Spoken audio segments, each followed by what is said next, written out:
Hello friends, welcome to my YouTube channel R N classes. तो friends, आज IBSEO का ये एग्ज़ाम का डेट निकल गया है जो 18, 19, 20 फरवरी को है। तो उसका प्रीवियस ईयर्स का क्वेश्चन हम देख लेंगे कि प्रीवियस ईयर्स कैसा कैसा क्वेश्चन आया था। तो मेरे पास प्रीवियस ईयर्स का क्वेश्चन है 2013 और 17 का है। तो 2013 का मैं आपको दिखाऊंगा और 2013 का पहले सॉल्यूशन बताऊंगा 1 to 100 तक का। तो सबसे पहले पहला क्वेश्चन मेरे, if increasing B20 by P percentage gives the same result as decreasing 60 by P percentage, what is P percentage of 70? Solution क्या होगा? According to question, if increasing P percentage of 20, तो P परसेंटेज को क्या लिखेंगे? P by 100 is same result if decreasing P percentage from 60। तो 60 का P percentage 60 P by 100, ये क्या हो गया? P परसेंटेज ऑफ 20, तो P परसेंट ये हो गया P परसेंटेज ऑफ 20 और इंक्रीजिंग कर रहे हैं 20 में, तो 20 प्लस इतना, तो इतना हो गया। इतना सेम है। अगर 60 में से हम P परसेंट को घटाते हैं तो 60 में से P परसेंट मेरा ये हो गया 60 का P परसेंट, और उसमें से इतना घटाते हैं। अब यहाँ से क्या हो जाएगा? 20P बाई 100 और ये 60P इधर आ जाएगा, तो 60P बाई 100 बराबर 60 और ये उधर जाएगा तो -20। तो क्या हो जाएगा? 60 और 20 80P बाई 100 इक्वल टू 40। यहाँ से यहाँ काट देंगे, यहाँ से यहाँ 50, दैट इम्प्लाइज P बराबर 50। अब क्वेश्चन में पूछ रहा है हमसे, कि what is P percent of 70। तो P परसेंट ऑफ 70 ये क्वेश्चन पूछ रहा है। तो P कितना है? 50, तो 50% ऑफ 70 क्या हो जाएगा? 50%, परसेंट को हटाएंगे तो नीचे में 100 आ जाएगा, इंटू 70 क्या हो जाएगा?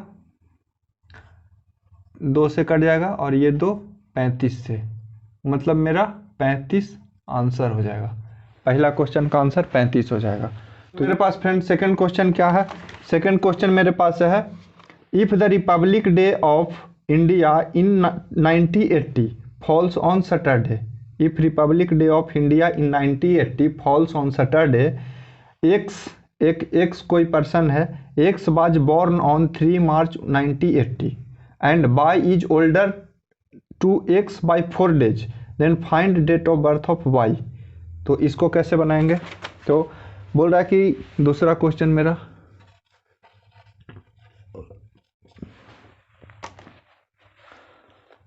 Republic day of India falls on 1980। तो रिपब्लिक डे कब है? रिपब्लिक डे कब होता है? 26 जनवरी 1980 को क्या गिर रहा है? सैटरडे पड़ रहा है। सैटरडे 26 जनवरी 1980 को सैटरडे पड़ रहा है। और बोल रहा है कि x was born on 3 March 1980, 3 March 1980 को ये है डेट ऑफ बर्थ किसका? एक्स का। तो पूछ रहा है और इससे 4 दिन बड़ा plus 4 days date of birth किसका है? वाई का। और ये कौन सा डेज है? यही पूछ रहा है आपसे, कौन सा डेज है यही पूछ रहा है कि डेट ऑफ बर्थ वाई का क्या होगा, जो कि एक्स का डेट ऑफ बर्थ से 4 दिन ओल्डर है, 4 दिन ओल्डर है, मतलब प्लस 4 days। ओल्डर मीन्स बड़ा। तो हमको पहले किस में क्या निकालना होगा कि ये 3 मार्च 1980 जो एक्स का बर्थडे है वो कौन सा दिन है, हमको पहले ये निकालना होगा। तो ये कैसे निकालेंगे? देखिए यहाँ पे निकाल के दिखा रहे हैं। 26 जनवरी 1980 को सैटरडे है, सेम देखिए ये ईयर सेम है दोनों में। तो 26 जनवरी 1980 को सैटरडे है, तो 26 जनवरी के बाद कितना हो गया? कितना दिन हुआ? जनवरी 31 का होता है, तो जनवरी कितना दिन का होता है? 31 डेज का। उसमें से 26 मेरा ऑलरेडी यहाँ पे है, तो इसको घटा दीजिए, तो 26 4 30 31 5 दिन, मतलब ऑड डेज इसमें जो बचा मेरा, ऑड डेज वो 5 दिन हो गया जनवरी में। फरवरी में कितना दिन होगा पूरा? तो 1980 कौन सा ईयर है? 1980 को अगर हम 4 से भाग देते हैं तो 4 चौ 16, 17 18 19, 4 32, 32 और 4 9 36, 37 38, 4 5 20, 495 पूरा पूरा फुल डिवाइडेड हो रहा है, इसीलिए 1980 जो है ये लीप ईयर है। और लीप ईयर में फरवरी जो होता है, लीप ईयर में जो फरवरी होता है वो 29 डेज का होता है, 29 डेज का, तो यहाँ पे 29 डे होगा। और मार्च में यहाँ देखिए कितना, 3 मार्च दे रहा है, तो यहाँ पे मार्च में 3 दिन, तो ऑड डेज मेरा कितना होगा? टोटल जोड़िएगा तो 5 3 8, तो 5 3 8 को काटिएगा, 7 से भाग दीजिएगा, इसमें 1 बचा और ये 1 बचा, एक इसमें ये दोनों मिला के और एक इसमें, 2 दिन, 2 दिन मेरा ऑड डे हुआ, ऑड डे। और ये जो 2 दिन ऑड डे हुआ, तो इसका मतलब हुआ कि सैटरडे के 2 दिन बाद जो है वो 3 मार्च 1980 होगा। तो सैटरडे के 2 दिन बाद क्या होगा? सैटरडे, संडे, मंडे, तो ये क्या होगा मेरा? मंडे, ये होगा मेरा मंडे। अब बोल रहा है कि मंडे के 4 दिन बाद डेट ऑफ बर्थ बाई का है, तो मंडे के 4 दिन बाद क्या होगा? तो Sunday, Monday, Tuesday, Wednesday, Thursday, Friday, तो आंसर मेरा क्या होगा? फ्राइडे। तो बाई का डेट ऑफ बर्थ फ्राइडे, किस तरह से बना तो आप देख लीजिए। थर्ड क्वेश्चन क्या है? थर्ड क्वेश्चन है फाइंड मिसिंग नंबर। अच्छा, वो सीरीज दिया हुआ है कि मिसिंग नंबर हमको निकालना है। Third question, find missing number from series. Series क्या है? 4, 18, यहाँ पे ये है 100, 180, 294, 180, 294। तो इसका सॉल्यूशन क्या होगा फ्रेंड? ये कैसे बनेगा? तो ये कौन सा सीरीज, पहले आप इसको खुद सॉल्व कर लीजिएगा, और अगर नहीं हो रहा है आपसे सॉल्व तो मेरा सॉल्यूशन देखिए। तो ये 4 जो है इसको हम क्या लिखेंगे? 2 के स्क्वायर इंटू 1 क्या होगा? 4। 3 के स्क्वायर इंटू 2 क्या होगा? 3 इंटू 3 9, और 9 इंटू 2 18। 4 के स्क्वायर इंटू 3 क्या हो जाएगा? 416 इंटू 3 48। 5 के स्क्वायर इंटू 4 100 हो जाएगा। 6 का स्क्वायर इंटू 5 कितना हो जाएगा? 180 हो जाएगा। और 7 का स्क्वायर इंटू 6 294। इस सीरीज पे कर रहा है। 2 3 4 5 6 7, यहाँ 1 2 1 घटते जा रहा है, तो इस सीरीज पे काम कर रहा है। तो ये क्या होगा आंसर मेरा यहाँ पे? 48। क्वेश्चन नंबर 4 है मेरे पास। There are 6 task and 6 persons. Task 1 cannot be assigned to either person 1 or 2. Task 2 must be assigned to either person 3 or 4. Every person has to be assigned a task. In how many ways can the assigned be done? तो friends इसके क्या बोल रहा है देखिए, बोल रहा है कि 6 टास्क है और 6 पर्सन है। टास्क 1 है जिसको पर्सन 1 और 2 वो नहीं कर सकता है, और टास्क 2 है उसको पर्सन 3 और 4 जरूर करेगा, या तो 3 करे या तो 4 करे। और जितना भी पर्सन है, 6 पर्सन है, तो 6 को एक एक टास्क कंप्लीट करना है। तो कितने तरह से ये टास्क डन होगा, कंप्लीट होगा? तो चलिए इसका देखते हैं कैसे बनेगा। का सॉल्यूशन देखिए,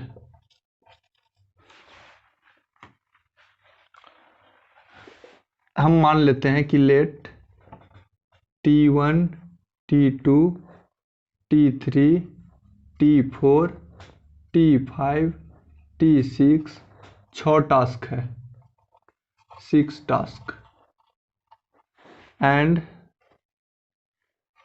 P1, P2, P3, P4, P5, P6 6 person है मेरे पास, मान लेते हैं कि ये टास्क है और ये पर्सन है। अब अकॉर्डिंग टू क्वेश्चन क्या बोल रहा है कि जो टास्क T1 टास्क है उसको टास्क को can not be assigned, T1 task can not be assigned either person 1 और 2। बोल रहा है कि T1 को या तो 1 और 2 दोनों में से कोई नहीं कर सकता है। तो बच गया कौन, तो 3 4 5 6 सॉरी 5, तो ये दोनों T1 को नहीं कर सकता है, P1 और P2। तो बच गया P3 P4 P5 P6, तो ये 4 ही कर सकता है। तो T1 task can be assigned as, can be assigned as, ये 4 तरह से 4 लोग करेगा।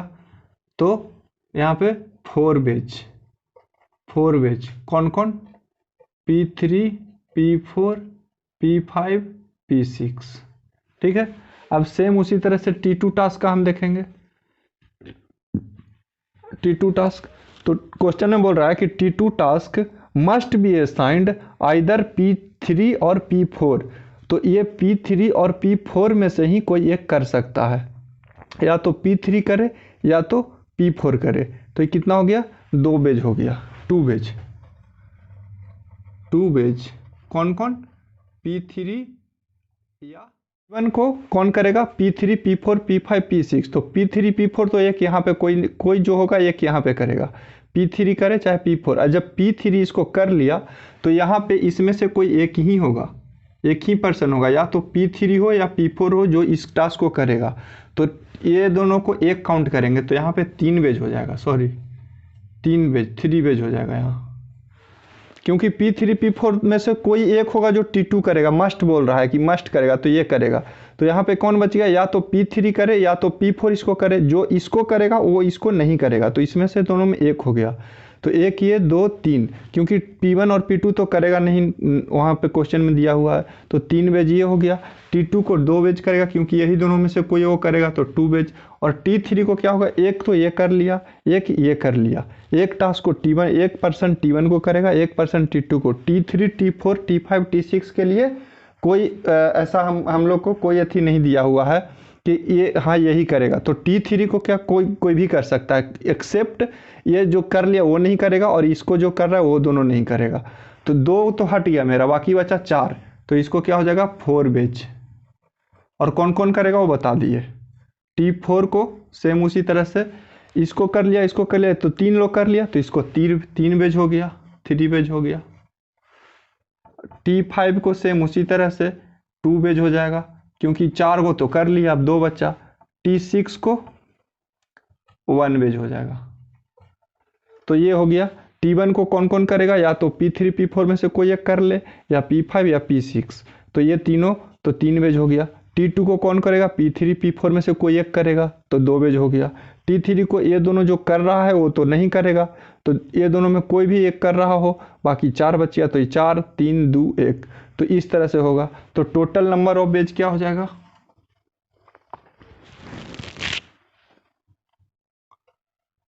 टोटल नंबर ऑफ बेज, एक क्या हो गया, 3 × 2 सबको मल्टीप्लाई कर देंगे, × 4 × 3 × 2 × 1, टोटल कितना हो गया, 3 दूनी 6 24, 24 दूनी 48, 48 दिया, 8 3 24 की 4 हाथ में 2, 4 3 12 2 14, 144। तो 144 तरीके से ये टास्क परफॉर्म होगा। तो कैसे होगा ये आप देख लिए। T1 को कौन करेगा, P1 P2 तो करेगा नहीं, क्वेश्चन में दिया हुआ है, तो ये चारों करे। और ये चारों में कोई P3 P4 को दिया हुआ है कि T2 जो है वो P3 P4 ही करेगा, यही दोनों पर्सन करेगा। तो इसमें से कोई एक पर्सन तो T2 करेगा, और जो इसको करेगा वो इसको नहीं करेगा। तो सेम इस तरह से। और जो 2 ही टास्क कर रहा है वो तो ये लोग करेगा, ये सब टास्क को नहीं करेगा, तो इसको करेगा कौन, जो ये 2 कर रहा है उसके अलावा। तो उसके अलावा 4 बचा, तो 4। अब ये तीनों जो कर रहा है उसके अलावा ये करेगा, ये चारों कर रहा है उसके अलावा ये करेगा, तो 2 बचा। सेम इस तरह से और गुना कर दिए, तो 144 तरीका हो गया।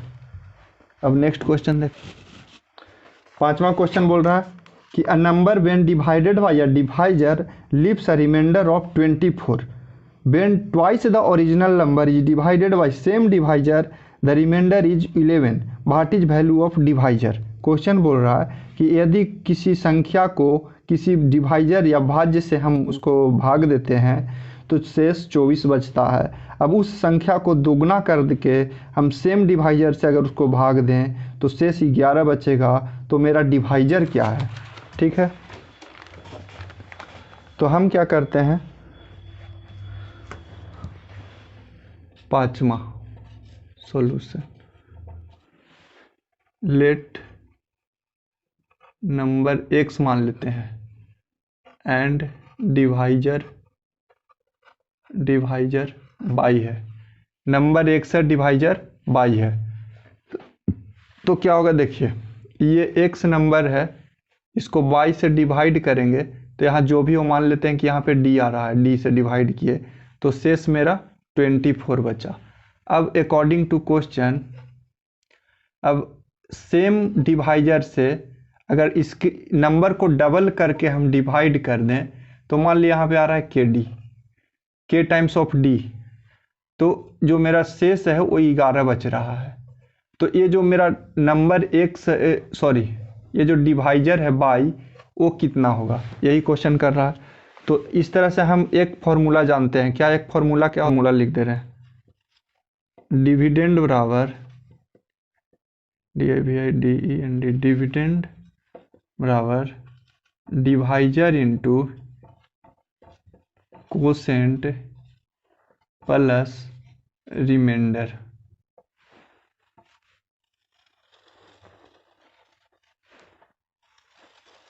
ये फॉर्मूला होता है। इस फॉर्मूला में डिविडेंड क्या है, ये डिविडेंड मेरा है, डिवाइजर क्या है, डिवाइजर ये है, और कोसेंट क्या है, कोसेंट ये है, और रिमाइंडर क्या है, रिमाइंडर ये है। तो ये फॉर्मूला पे हम बैठाएंगे। तो डिविडेंड मेरा कौन सा है, x, पहले इससे हम लेके चलते हैं तो क्या हो जाएगा, x बराबर divisor y into quotient d plus 24। ये मेरा फर्स्ट इक्वेशन हो गया। सेकेंड इक्वेशन क्या है, 2x बराबर y इंटू के डी प्लस 11, इस सेकेंड। अब ये दोनों इक्वेशन को सोल्व करेंगे तो यहाँ पे उतार लीजिएगा।